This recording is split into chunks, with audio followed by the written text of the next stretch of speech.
পাড়া পড়শি ভিড় করিয়া ঝাড়ের কাঁচা বাঁশ কাটিয়া চিরবিদায় দেবে আমারে মাটির ঘরে, প্রাণ পাখি যেদিন যাবে উড়ে, প্রাণ পাখি যেদিন যাবে উড়ে মাটির ঘরে, প্রাণ পাখি যেদিন যাবে উড়ে। মধু ভাই, ভাই এই গানের দ্বারা আপনি কি বিষয়টা এখন উপলব্ধি করতে পারতেছেন? সত্য কথা বলবেন।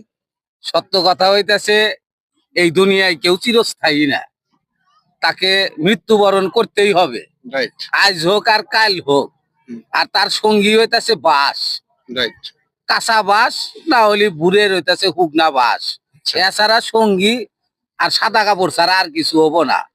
এখন আপনি মুসলিম, আমি মুসলিম, মৃত্যুর সময় প্রত্যেক মুসলমানকেই জবান থেকে একটি কালেমা উচ্চারণ করতে বলে, সেই কালেমাটি একটু বলতে পারবেন? লা ইলাহা ভাই লা ইলাহা ইল্লাল্লাহু মুহাম্মাদুর রাসূলুল্লাহ সাল্লাল্লাহু আলাইহি আলাইহি ওয়াসাল্লাম। কিন্তু কালেমা হইতাছে একজন মুসলমানের 4 কালেমা মুখস্থ থাকা লাগবে।